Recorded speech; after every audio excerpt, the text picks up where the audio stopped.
ಈ ಹಿಂದೆ ಬೀದಿ ವ್ಯಾಪಾರಕ್ಕೆ ನಾವು ಗಮನಿಸಿದಾಗ, ಇವತ್ತಿನ ಬೀದಿ ವ್ಯಾಪಾರಕ್ಕೆ ಗಮನಿಸಿದಾಗ ಬೀದಿ ವ್ಯಾಪಾರಿಗಳ ಸಂಖ್ಯೆ ಹೆಚ್ಚಾಗ್ತಾ ಇರೋದು ಈ ಒಂದು ಫುಟ್ಪಾತ್ ವ್ಯಾಪಾರಕ್ಕೆ ನಮಗೇನು ಸಮಸ್ಯೆ ಆಗ್ತಾ ಇದೆಯಾ, ಅಥವಾ ತಮ್ಮ ನೋಂದಣಿ ಅಲ್ಲದವರು ಕೂಡ ಬೇರೆ ಬೇರೆ ಕಡೆಯಿಂದ ಬಂದು ಈ ಒಂದು ವ್ಯಾಪಾರದ ಮಧ್ಯದಲ್ಲಿ ಸೇರಿಕೊಳ್ಳೋದು ಇದು ಸಮಸ್ಯೆ ಆಗ್ತಾ ಇದೆ? ಈ ಗೊಂದಲಗಳಲ್ಲಿ ಇದ್ದವರನ್ನು ಕೂಡ, ನೋಂದಣಿ ಆದವರನ್ನು ಕೂಡ ತೆರವು ಮಾಡುವಂಥ ಏನಾದರೂ ಸಮಸ್ಯೆಗಳು ಎದುರಾಗ್ತಾ ಇದೆಯಾ? ಈ ಬಗ್ಗೆ ತಾವು ಏನು ಹೇಳಿಕೆ ಬಯಸ್ತೀರಿ? ನೋಡಿ, 2016ರಲ್ಲಿ ಒಂದು ಝೋನ್ ಮಾಡಿದ್ರು. ಓಕೆ. ಆ ಸಂದರ್ಭದಲ್ಲಿ ಅಧಿನಿಯಮ ಜಾರಿಯಲ್ಲಿರಲಿಲ್ಲ ಕರ್ನಾಟಕದಲ್ಲಿ. ಓಕೆ. ಕಾನೂನು ಬಂದಿತ್ತು 2014ರ ಈ ಆ್ಯಕ್ಟ್ ಬಂದಿತ್ತು. ಎಸ್. ಓಕೆ. 16ರಲ್ಲಿ ಮಂಗಳೂರು ಮಹಾನಗರ ಪಾಲಿಕೆ ಕೇವಲ 224 ಜನರಿಗೆ ID ಕಾರ್ಡನ್ನು ಕೊಟ್ಟಿತ್ತು. ಓಕೆ. 2020ರ ಸರ್ವೆ ಆದಾಗ ಮಂಗಳೂರು ಮಹಾನಗರ ಸಮಗ್ರವಾಗಿ ಅದು ಆಗಿರುವಂಥದ್ದಲ್ಲ, ಆದರೂ ಕೂಡ 1050 ಜನರನ್ನು ಸಮೀಕ್ಷೆ ಮಾಡಿದರು. ಅದರಲ್ಲಿ ಎಲಿಜಿಬಲ್ ಅಂತ ಆಗಿರ್ತಕ್ಕಂಥವರು 664 ಜನ, 664 ಜನರಿಗೆ ID ಕಾರ್ಡ್ ಕೊಟ್ಟಿದೆ. ಯಾಕೆ 2020ರಲ್ಲಿ ಇಷ್ಟು ಅಗಾಧವಾದಂಥ ಪ್ರಮಾಣ ಏರಿಕೆ ಆಗಿದೆ ಅನ್ನುವಂಥದ್ದು, ಒಂದು ನಿರುದ್ಯೋಗದ ಸಮಸ್ಯೆ, ಇನ್ನೊಂದು ಕೊರೋನಾ ಬಂದಾಗ ಅನೇಕ ಜನರು ಉದ್ಯೋಗ ಕಳ್ಕೊಂಡ್ರು. ದಾರಿ ಇಲ್ಲದೆ ಅವರು ಬೀದಿಯಲ್ಲಿ ನಿಂತು ವ್ಯಾಪಾರ ಮಾಡುವಂಥ ಒಂದು ಕಸಬನ್ನು ಆಯ್ಕೆ ಮಾಡಿಕೊಂಡ್ರು. ಈಗ 2026ರಲ್ಲಿ ಅದು ಮತ್ತಷ್ಟು ತೀವ್ರ ಆಗಿದೆ. ಈ ಉದ್ಯೋಗ ಕಳ್ಕೊಂಡವರಂಥ ಸಂಖ್ಯೆ ಎಲ್ಲಿ ಮಟ್ಟಿಗೆ ಅಂತ ಹೇಳಿದರೆ, ಇವತ್ತು ಪದವಿ ಪಡೆದವರು, ಡಿಗ್ರಿ ಆದವರು ಕೂಡ ಫುಟ್ಪಾತಲ್ಲಿ ನಿಂತು ವ್ಯಾಪಾರ ಮಾಡಲಿಕ್ಕೆ ಬರ್ತಾ ಇದ್ದಾರೆ. ಅದಕ್ಕೆ ಉತ್ತೇಜನವಾಗಿ ಮಂಗಳೂರಿನಲ್ಲಿ ಕೆಲವು ನಮ್ಮ ಕೆಲವು ಕಡೆಗಳಲ್ಲಿ ಫುಡ್ ಫೆಸ್ಟಿವಲ್ ಆಗ್ತದೆ. ಅಲ್ಲಿ ವ್ಯಾಪಾರ ಮಾಡಿ ಒಂದು ವಾರದ 3 ದಿವಸ 4 ದಿವಸ ವ್ಯಾಪಾರ ಮಾಡಿಕೊಂಡು ಲಾಭ ಮಾಡಿಕೊಂಡು ಇದೊಂದು ಉದ್ಯೋಗವಾಗಿ ಮಾಡಿಕೊಳ್ಳಬಾರ್ದು ಯಾಕೆ ಅನ್ನುವಂಥದ್ದು ರೀತಿಯಲ್ಲಿ ಕೂಡ ಆಲೋಚನೆ ಮಾಡಿ ಬಂದವರು ಅನೇಕ ಜನ ಇದ್ದಾರೆ. ಹಾಗಾಗಿ ಇವತ್ತು 664 ಜನರಿಗೆ ವ್ಯವಸ್ಥೆ ಮಾಡಿಕೊಡ್ಲಿಕ್ಕೆ ಮಂಗಳೂರು ಮಹಾನಗರ ಪಾಲಿಕೆ ಆಗ್ತಾ ಇಲ್ಲ. ಇಲ್ಲಿ ಕೇಂದ್ರ ಸರ್ಕಾರ ನರೇಂದ್ರ ಮೋದಿ ಸರ್ಕಾರ ಬೀದಿ ಬದಿ ವ್ಯಾಪಾರಸ್ಥರಿಗೆ ಆತ್ಮನಿರ್ಭರ ಯೋಜನೆ ಅಡಿಯಲ್ಲಿ ಕೊರೋನಾದ ಸಂದರ್ಭದಲ್ಲಿ ಒಂದು ಹಣಕಾಸು ನೆರವಿನ ಒಂದು ಯೋಜನೆಯನ್ನು ಜಾರಿಗೆ ತಂತು. ಅದು ಈಗ 15,000 ಆಗಿದೆ, 25,000, 50,000 ಸಾಲ ಕೊಟ್ಟಿದ್ದಾರೆ. ಮಂಗಳೂರು ಮಹಾನಗರದ ಒಳಗಡೆನೆ ಸುಮಾರು 9,200 ಮಂದಿಗೆ ಸಾಲ ಸೌಲಭ್ಯವನ್ನು ಕೊಟ್ಟಿದ್ದಾರೆ. ಬೀದಿ ವ್ಯಾಪಾರಿಗಳು ID ಕಾರ್ಡ್ ಇರೋದಷ್ಟು ಕೇವಲ 664 ಜನ. ಇದರಲ್ಲಿ ಮನೆಯಲ್ಲಿ ಸಾಮಾನು ತಯಾರಿಸಿಕೊಂಡು ಮಾರಾಟ ಮಾಡತಕ್ಕಂಥವರಲ್ಲಿ ಇದ್ದಾರೆ, ಬಟ್ಟೆ ಹೊಳೆದುಕೊಂಡು ಅವರಿಗೆ ಕೂಡ ಈ ಯೋಜನೆಯಲ್ಲಿ ಅನ್ವಯಿಸ್ತದೆ. ಅದು ಇರ್ಲಿ, ಈಗ ಮನೆಯಲ್ಲಿ ಏನಾದ್ರು ಮಾರಿ ನಿಮಗೆ ತಂದು ಕೊಡ್ತಾರೆ, ಅವರಿಗೆ ಕೂಡ ಕೊಡಬಹುದು. ಆದ್ರೆ ಇಲ್ಲಿ ಈಗ ಸಮಗ್ರವಾದಂತಹ ಸಮೀಕ್ಷೆ ಯಾವ ರೀತಿಯಲ್ಲಿ ನೋಡಿ, ಈಗ ನಿನ್ನೆ ಭಾನುವಾರ ದಿವಸ ಸಂಡೆ ಬಜಾರ್ ಅಂತ ಮಂಗಳೂರಲ್ಲಿ ಅಲ್ಲಿಗೆ ಇದರ ವಿಚಾರ ನಾವು ವಿಸ್ತೃತವಾಗಿ ಒಂದು ಚರ್ಚೆಯನ್ನು ಮಾಡಲಿಕ್ಕಿದ್ದೇವೆ. ಈಗ ಒಂದು ಕರೆ ಇದೆ. ಹಲೋ ಸರ್, ತಮ್ಮ ಹೆಸರು ಮತ್ತು ಅಭಿಪ್ರಾಯ ಹೇಳಿ ಸರ್. ಎಲ್ಲಿಂದ ಕರೆ ಮಾಡ್ತಾ ಇದ್ದೀರಿ? ನಾನು ಮಂಗಳೂರಿಂದ ನರೇಶ್ ಕಿಣಿ ಅಂತ ಕಾಲ್ ಮಾಡ್ತಾ ಇದ್ದೇನೆ. ಹೇಳಿ ಸರ್. ಈಗ ಮೊದಲು ಬೀದಿ ವ್ಯಾಪಾರ ಅಂತ ಇರ್ಲೇ ಇಲ್ಲ ಎಲ್ಲಿ ಸಹ. ಸಂತೆ ಇತ್ತು, ಸಂತೆ ವಾರಕ್ಕೊಂದ್ಸಲ ಸಂತೆ ಇತ್ತು. ಮಂಗಳೂರಲ್ಲಿ ಆ ಸಂತೆ ಮಾಡ್ಲಿಕ್ಕೆ ಯಾವುದೇ ಅವಕಾಶ ಇಲ್ಲ. ಈ ಬೀದಿ ವ್ಯಾಪಾರ ಅಂದ್ರೆ ಸಾರ್ವಜನಿಕ ರಸ್ತೆಯನ್ನು ಆಕ್ರಮಿಸಿ ಮಾಡೋದು ಖಂಡಿತ ಕಾನೂನು ಬಾಹಿರ ಅಲ್ವಾ? ಈಗ ಫುಟ್ಪಾತ್ ಅಲ್ಲಿ ಪಾರ್ಕಿಂಗ್ ಮಾಡುದು ಸಹ ಕಾನೂನು ಬಾಹಿರ, ಫುಟ್ಪಾತ್ ಅಲ್ಲಿ ವ್ಯಾಪಾರ ಮಾಡುದು ಸಹ ಕಾನೂನು ಬಾಹಿರ. ಅದರ ಮೇಲೆ ಹಕ್ಕನ್ನು ಅಲ್ಲಿ ಒಂದು ಸ್ಥಾಪಿಸುವುದು ಇನ್ನೂ ಸಹ ಕಾನೂನು ಬಾಹಿರ, ಸರಿ ಅಲ್ವಾ? ಮತ್ತೆ ಈ ಒಂದು ಬೀದಿ ವ್ಯಾಪಾರಕ್ಕೆ ಎಲ್ಲಿ ಸಹ ಒಂದು ಅವಕಾಶ ಎಂಬುದೇ ಇಲ್ಲ ನನ್ನ ಪ್ರಕಾರ. ಸಾರ್ವಜನಿಕರು ನಡ್ಕೊಂಡು ಹೋಗುವ ಜಾಗದಲ್ಲಿ ಬೀದಿ ವ್ಯಾಪಾರ ಮಾಡುದು ಎಷ್ಟು ಸರಿ ಅಲ್ವಾ? ಅವರಿಗೆ ಒಂದು ಯೂನಿಯನ್ ಅದು ಸಹ ಸರಿಯಲ್ಲ ಅಂತ ಹೇಳುದು ನಾನು. ಅವರಿಗೆ ಸೂಕ್ತ ವ್ಯವಸ್ಥೆ ಮಾಡಿ ಒಂದು ಸಂತೆಗೆ ಜಾಗ, ವಾರಕ್ಕೊಂದ್ಸಲ ಸಂತೆ ಮಾಡುದು, ಅಲ್ಲಿ ಇವರು ವ್ಯಾಪಾರ ಮಾಡ್ಲಿ ಅಲ್ವಾ? ಸಾರ್ವಜನಿಕರಿಗೆ ತೊಡಕುತ್ತಿರುವಂತ ಯಾವುದೇ ಒಂದು ಎಂತದ್ದು ಕೂಡ ಅದು ಕಾನೂನು ಬಾಹಿರ ಅಂತ ನನ್ನದೊಂದು ಅಭಿಪ್ರಾಯ. ತಮ್ಮ ಅಭಿಪ್ರಾಯಕ್ಕೆ ಧನ್ಯವಾದಗಳು ಸರ್. ಹನುಮಂತ ಕಾಮತ್ ಅವರೇ, ಈಗ ಒಂದು ವೀಕ್ಷಕರು ಕರೆ ಮಾಡಿದ್ರು, ಬೀದಿ ವ್ಯಾಪಾರದ ಜೊತೆ ಇದೀಗ ಒಂದು ಈ ಹಿಂದೆ ಎಲ್ಲ ಸಂತೆ ಇತ್ತು ಅಂತ. ಇವತ್ತು ಪ್ರಸ್ತುತ ನಾವು ಬೆಳವಣಿಗೆಯನ್ನು ಗಮನಿಸಿದಾಗ ಇವತ್ತು ಒಂದು ಕಡೆಯ ಸಂತೆ ಇರ್ಬೋದು, ಬೀದಿ ವ್ಯಾಪಾರ ಇರ್ಬೋದು, ನಮ್ಮ ಸ್ಥಳೀಯರನ್ನು ಬಿಟ್ಟು ನಮ್ಮ ಉತ್ತರ ಕರ್ನಾಟಕ ಇರ್ಬೋದು, ಬೇರೆ ಬೇರೆ ಕಡೆಯಿಂದ ಬಂದು ಇವತ್ತು ವಾಹನಗಳಲ್ಲಿ ತಂದು ಮಾರಾಟ ಮಾಡುವಂಥದ್ದು. ಹಾಗಾಗಿ ನಮ್ಮ ದಕ್ಷಿಣ ಕನ್ನಡ ಜಿಲ್ಲೆಯ ಏನು ಸ್ಥಳೀಯ ಬಡವರಿಗೆ ಅದರಿಂದ ಸಮಸ್ಯೆ ಆಗ್ತಾ ಇದೆಯಾ, ಅಥವಾ ಒಂದು ಬೀದಿ ವ್ಯಾಪಾರ ಅನ್ನುವಂಥದ್ದು ಸಂತೆ ವ್ಯಾಪಾರದಂತೆ ಒಂದು ಜೋರಾಗಿ ನಡೆಯುವಂಥ ಅವಕಾಶಗಳು ಇವತ್ತು ಆಗಿದೆಯಾ ಅಂತ ತಮ್ಮ ಅಭಿಪ್ರಾಯ ಏನು ಸರ್?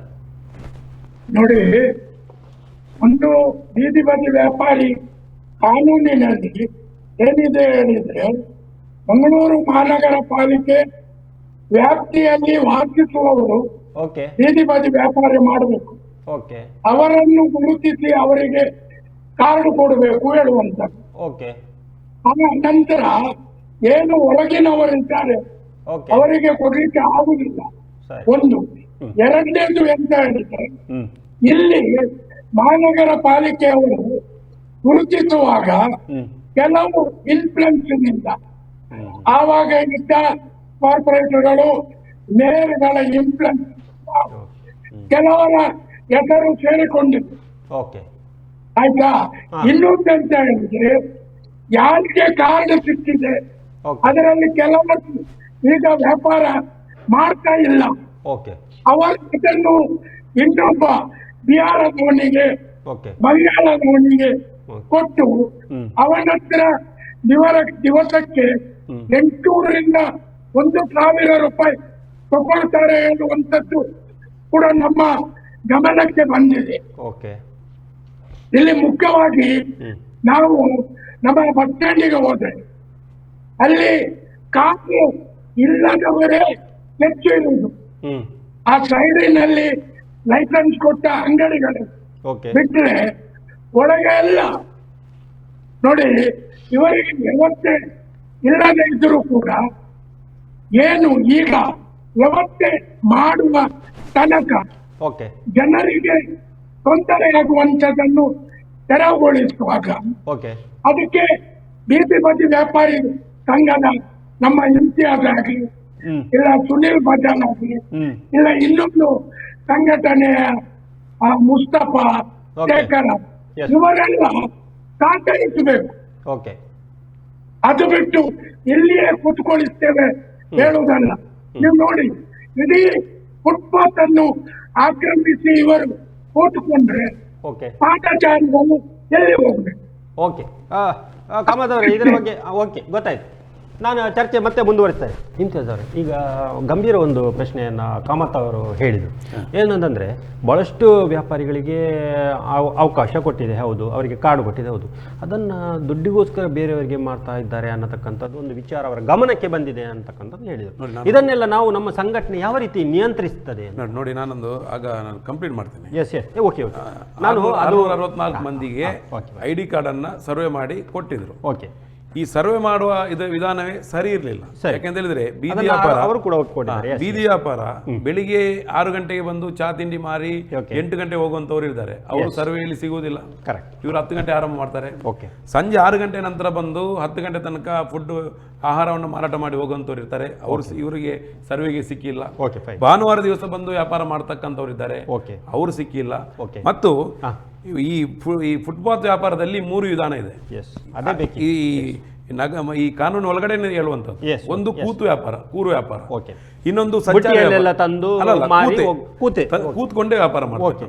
ಎರಡನೇದು ಸಂಚಾರಿ ವ್ಯಾಪಾರ, ಗಾಡಿಯಲ್ಲಿ, ಮೋಟಾರ್ ಅಲ್ಲ, ತಳ್ಳು ಗಾಡಿಯಲ್ಲಿ ತಳ್ಕೊಂಡು ಹೋಗುವಂಥದ್ದು. ಇನ್ನೊಂದು ತಲೆಹೊರೆಯಲ್ಲಿ, ತಲೆ ಮೇಲೆ ಹೊತ್ಕೊಂಡು ಮನೆಗೆ ತಗೊಂಡು ಹೋಗಿ ವ್ಯಾಪಾರ ಮಾಡ್ತಾರೆ. ಈ 3 ಕೂಡ ಬರ್ತದೆ. ಈಗ ಕಾಮತ್ ಅವರು ಹೇಳಿದಾಗೆ ಈ ಆಕ್ಟ್ ನ ನಂತರ ಬಂದಿರತಕ್ಕಂತ ಅಧಿನಿಯಮ ಎಂದೆ, ಅದರಲ್ಲಿ ಕರ್ನಾಟಕದವನು ಎಲ್ಲಿ ಮಂಗಳೂರು ನಗರ ಪಾಲಿಕೆ ಬಂದು ಇಲ್ಲಿ ಅರ್ಜಿ ಹಾಕಿದ ಅವನಿಗೆ ವ್ಯಾಪಾರ ಮಾಡಿದ ID ಕಾರ್ಡ್ ಕೊಡಬೇಕು ಅಂತ ಹೇಳ್ತದೆ ಕರ್ನಾಟಕದವನು. ಕರ್ನಾಟಕದ ಹೊರಗಿನವರಿಗಿಲ್ಲ. ಆ ರೀತಿಯಾದಂತ ಇದು ಕೂಡ ಇರ್ಬೋದು, ಇಲ್ಲ ಅಂತ ನಾ ಹೇಳಲಿಕ್ಕೆ ಆಗುದಿಲ್ಲ. ಎಲ್ಲರೂ ಒಂದೇ ರೀತಿಯಲ್ಲಿ ಇರುವುದಿಲ್ಲ. ದುರುಪಯೋಗ ಮಾಡ್ತಕ್ಕಂಥವರು ಇರ್ತಾರೆ. ಹಾಗಂತ ಅವರಿಗೆ ನಾವು ಯಾವುದೇ ರೀತಿಯಲ್ಲಿ ಕೂಡ ಸಹಕಾರ ಮಾಡೋದಿಲ್ಲ. ಯಾರು ದೈನಂದಿನ ಬದುಕು ಅಂತ ಹೇಳಿ ಬರ್ತಾನೋ ಅಂತವನಿಗೆ ಅನ್ಯಾಯ ಆಗಬಾರ್ದು, ಇಂಥವರಿಂದ ಅಂತವರಿಗೆ ಅನ್ಯಾಯ ಆಗಬಾರ್ದು. ಅಂತಹ ಒಂದು ಗಮನಕ್ಕೆ ಬಂದಿದ್ರೆ ಖಂಡಿತವಾಗಿ ಕೂಡ ನಾವಂತೂ ಅದಕ್ಕೆ ಸಪೋರ್ಟ್ ಮಾಡೋದಿಲ್ಲ. ಆ ಗಮನಕ್ಕೆ ಬಂದಿದ್ದು ಅದಕ್ಕೆ ಯಾರು ಅವರ ID ಕಾರ್ಡನ್ನ ಕ್ಯಾನ್ಸಲೇಷನ್ ಮಾಡಬಹುದು. ಈಗ ಯಾರ ಕೈಯಲ್ಲಿ ID ಕಾರ್ಡ್ ಇಲ್ಲ, ಆಗಸ್ಟ್ 25, 2025 ನಂತರ ಯಾರಲ್ಲಿ ID ಕಾರ್ಡ್ ಇಲ್ಲ, ಎಲ್ಲರ ID ಕಾರ್ಡ್ನ ವ್ಯಾಲಿಡಿಟಿ ಮುಗಿದಿದೆ. ಮತ್ತೆ ID ಕಾರ್ಡ್ ಅನ್ನ ಇದ್ದವರು ID ಕಾರ್ಡ್ ಮತ್ತು ಅವರ ಪ್ರಮಾಣ ಪತ್ರ ಅವ್ರ ವ್ಯಾಪಾರದ ಜಾಗದಲ್ಲಿ ತೋರಿಸಬೇಕು ಅಂತ ಇದೆ. ಅದರಲ್ಲಿ ಹಿಂಬದಿಯಲ್ಲಿ ಒಂದು ಫೋಟೋ ಇದೆ, ಗ್ರೂಪ್ ಫೋಟೋ ಇದೆ, ಅದು ಅವನ ಕುಟುಂಬದ ಫೋಟೋ. ಅವನಲ್ಲಿ ಇಲ್ಲದಿದ್ರೆ ಆ ಫೋಟೋದಲ್ಲಿ ಇದ್ದಂತ ಅವನ ಕುಟುಂಬದವರು ಯಾರು, ಹೆಂಡತಿಯೋ ಮಕ್ಕಳು ಅಲ್ಲಿ ಇರಬೇಕು. ಅದು ಬಿಟ್ಟು ಬೇರೆಯವರು ಇದ್ರೆ ಅಲ್ಲಿ ಆ ಕಾರ್ಡ್ ಅನ್ನ ರದ್ದು ಮಾಡ್ಲಿಕ್ಕೆ ಈ ಕಾನೂನಲ್ಲಿ ಅವಕಾಶ ಇದೆ, ಅದನ್ನು ಮಾಡಬಹುದು. ಆದರೆ ಇವರು ID ಕಾರ್ಡ್ ಕೊಡ್ಲಿಕ್ಕೆ ಸರ್ವೇನೇ ಸರಿಯಾಗಿ ಮಾಡಲಿಲ್ಲ. ಕಾಮತ್ ಅವರು ಹೇಳಿದ್ದು ಕರೆಕ್ಟ್ ಆಗಿದೆ. ಯಾರ್ಯಾರು ಇನ್ಫ್ಲುಯೆನ್ಸ್ ಅಲ್ಲಿ ಕೂಡ ಆಫೀಸಲ್ಲೇ ಕೂತ್ಕೊಂಡು ಮಾಡಿದಂತದ್ದು ಇದೆ. ಅವ್ರು ಖುದ್ದಾಗಿ ಹೋಗಿ ಅಲ್ಲಿ ಮಾಡಿದ್ರೆ ಅಲ್ಲಿ ಹಣ್ಣು ಮಾರುವವನು ಅಲ್ಲಿ ಸರ್ವೆ ಮಾಡಿದ ಜಾಗದಲ್ಲಿ ಆಫೀಸಲ್ಲಿ ಹೋಗಿ ಹಣ್ಣು ಮಾರಾಟ ಕೊಡ್ತಾರೆ, ಇಲ್ಲಿ ಬಂದು ವ್ಯಾಪಾರ ಮಾಡುವಂಥದ್ದು ಆಹಾರದ ಮಾರಾಟ ಮಾಡ್ತಾ ಇರ್ತದೆ. ಇಲ್ಲಿ ಅವರು ಖುದ್ದಾಗಿ ಹೋಗದ ಕಾರಣಕ್ಕಾಗಿ ಕೆಲವು ಕಡೆ ಈ ರೀತಿಯ ಲೋಪದೋಷಗಳಿವೆ. ಅದನ್ನು ಸರಿಪಡಿಸಬೇಕಾಗಿರ್ತಕ್ಕಂಥದ್ದು ಮಹಾನಗರ ಪಾಲಿಕೆಯ ಇವರೇ ತಪ್ಪನ್ನು ಇಟ್ಕೊಂಡು ಇವರೇ ಬೀದಿಯಲ್ಲಿ ಇರ್ತಕ್ಕಂಥವರ ಮೇಲೆ, ಬಡವರ ಮೇಲೆ ಬ್ರಹ್ಮಾಸ್ತ್ರವನ್ನ ಇದು ಬಳಕೆ ಮಾಡ್ತಾ ಇದ್ದಾರೆ. ಇದು ಸರಿಯಾದ ಕ್ರಮ ಅಲ್ಲ.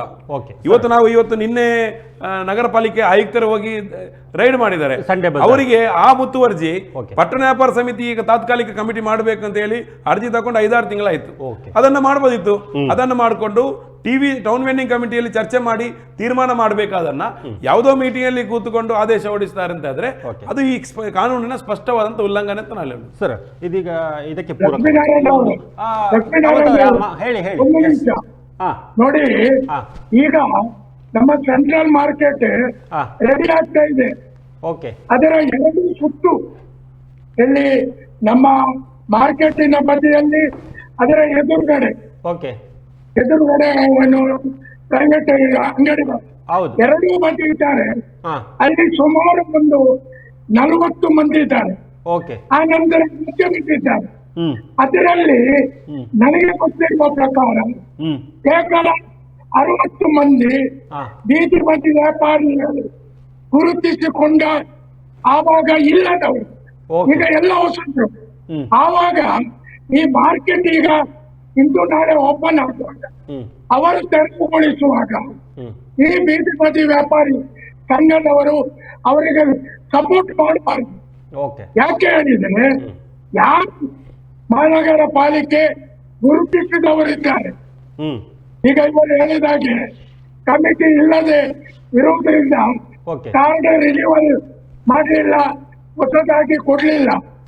ಈ ಹೊಸ ನಾವು ಗುರುತಿಸಿದ ಒಂದು ಪುಸ್ತಕ ಇದೆ, ಅದರಲ್ಲಿ ಫೋಟೋಸ್ ಇಲ್ಲದವರು, ಮಾಹಿತಿ ಇಲ್ಲದವರು ನಾಳೆ ಮಾರ್ಕೆಟ್ ಓಪನ್ ಆಗುವಾಗ ತೆರವುಗೊಳಿಸುವಾಗ ಇಮ್ತಿಯಾಜ್ರವರ ಸಂಘಟನೆಯವರಾಗ್ಲಿ ಆ ಮುಸ್ತಫಾ ಶೇಖರ್ನ ಸಂಘಟನೆಯವರು ಬರಬಾರ್ದು.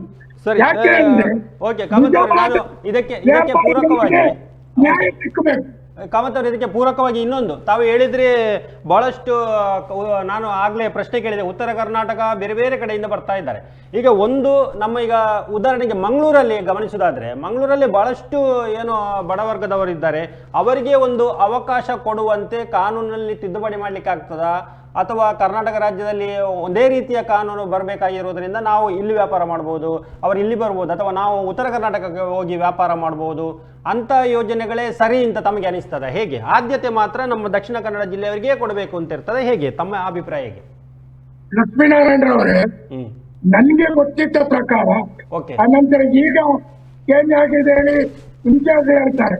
ಸರಿ, ಆದರೆ ಬೀದಿ ಬದಿ ವ್ಯಾಪಾರಿ ಏನು ಸ್ಟಾರ್ಟಿಂಗ್ ಕಮಿಟಿ ಆಗಿ ನಾನು ಮೆಂಬರ್ ಆಗಿ ಇರುವಾಗ ಮಂಗಳೂರು ಮಹಾನಗರ ಪಾಲಿಕೆ ವ್ಯಾಪ್ತಿಯ ಹೊರಗಿನವರಿಗೆ ಕೊಡ್ಲಿಕ್ಕೆ ಇಲ್ಲ ಹೇಳಿ ಆಗಿ ಆವಾಗ ಅದು 500-600 ಮಂದಿಯನ್ನು ಗುರುತಿಸಿರುವುದು. ಮತ್ತೆ ಈಗ ಏನಾಗಬೇಕು ಹೇಳಿದ್ರೆ, ಪ್ರತಿಯೊಂದು ನಮ್ಮ ಊರದ, ನಮ್ಮ ನೀರಿದ, ನಮ್ಮ ಅಪ್ಪೆ ಜನಕ್ಕೆ ಒಕ್ಕಲು ಹೇಳುವುದರಿಂದ ನಮ್ಮ ಊರಿನವರಿಗೆ ಆದ್ಯತೆ ಸಿಕ್ಕಬೇಕು. ಇದಕ್ಕೆ ಬೀದಿ ಬದಿ ವ್ಯಾಪಾರಿ ಸಂಘದವರು ಮತ್ತೆ ಏನು ನಮ್ಮ ಜನಪ್ರತಿನಿಧಿಗಳು, ಮಂಗಳೂರಿನ ಜನರು ಸಪೋರ್ಟ್ ಮಾಡಬೇಕು. ನಮ್ಮ ಊರಿನಲ್ಲಿ ಬೇರೆಯವರು ಬಂದು ಯಾಕೆ ವ್ಯಾಪಾರ ಮಾಡಬೇಕು, ಅವರ ಊರಿನಲ್ಲಿ ಮಾಡಿ. ನಮ್ಮ ಊರಿನಲ್ಲಿ ನಿರುದ್ಯೋಗ ಸಮಸ್ಯೆ ಇರುವಾಗ ಬೇರೆ ಊರಿನವರಿಗೆ ಯಾಕೆ ಬಿಡಬೇಕು ಹೇಳಿ. ಕಾಮತ್ರೆ, ಮುಂದೆ ನಾನು ತಮ್ಮ ಜೊತೆ ಚರ್ಚೆ ಮಾಡ್ಲಿಕ್ಕಿದ್ದೆ ಈಗ.